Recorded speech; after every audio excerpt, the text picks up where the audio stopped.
Hi எல்லாருக்கும் வணக்கம். இன்னைக்கான குக்கிங் எபிசோடில் முட்டை கிரேவி சப்பாத்திக்கு சூப்பரான சைட் டிஷ்ஷோட வந்திருக்கேன். வாங்க இது எப்படி பண்ணணுன்ட்டு இப்போ பார்க்கலாமா? அதுக்கு ஒரு பேனில் கொஞ்சம் பட்டர் ஆட் பண்ணிக்கோங்க. பட்டர் நல்லா மெல்ட் ஆனதுக்கப்புறம் 1/2 டேபிள் ஸ்பூன் மஞ்சத்தூள், 1/2 டேபிள் ஸ்பூன் தனி மிளகாத்தூள் ஆட் பண்ணிக்கோங்க. நான் ஆல்ரெடி முட்டையை வேக வச்சுட்டேன். அதில் இந்த மாதிரி 4 பக்கமும் ஸ்லிட்ஸ் ஆட் மாதிரி போட்டுட்டு அதே இந்த மசாலில் போட்டு நல்லா கோட் பண்ணி எடுத்துக்கோங்க. நான் இன்றைக்கி ஒரு 6 முட்டை எடுத்திருக்கேன். இந்த மாதிரி ஃபுல்லாக நல்லா மசாலா அதில் கோட் ஆகிடணும். இப்போ முட்டையை நம்ம தனியாக எடுத்து வச்சிடலாம். இப்போ நம்ம இதே பாத்திரத்தில் தான் கிரேவியும் செய்ய போகிறோம்.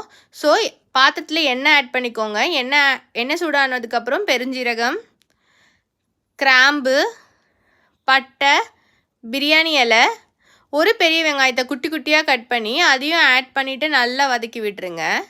கருவேப்பிலை, 1/2 டேபிள் ஸ்பூன் இஞ்சி பூண்டு பேஸ்ட், பச்சை மிளகா இதெல்லாம் போட்டு நல்லா வதக்கிடுங்க. இது நல்லா வதங்கினதுக்கப்புறம் ஒரு தக்காளியையும் குட்டி குட்டியாக கட் பண்ணி அதையும் இதில் ஆட் பண்ணி நல்லா மிக்ஸ் பண்ணி விட்டுருங்க. 1/2 tablespoon garam masala, 1/2 tablespoon pepper, 1/2 tablespoon சீரகத்தூள், 1 டேபிள் ஸ்பூன் தனி மிளகாத்தூள் இதெல்லாம் போட்டு நல்லா வதக்கி விட்டுருங்க. தண்ணி எதுவும் ஆட் பண்ண வேண்டாம். இந்த ஆயில்லையே நல்லா குக் பண்ணி எடுக்கணும். ஸோ க்ளோஸ் பண்ணி ஒரு 5 to 10 மினிட்ஸ்க்குள்ளே இதை குக் பண்ணி எடுத்துருங்க. இந்த கன்சிஸ்டன்சி வந்ததுக்கப்புறம் மிக்ஸி ஜாரில் கொஞ்சோண்டு முந்திரி, கொத்தமல்லி போட்டு இந்த மாதிரி பேஸ்ட் மாதிரி அரைச்சி எடுத்துக்கோங்க. அதையும் ஆட் பண்ணிக்கோங்க.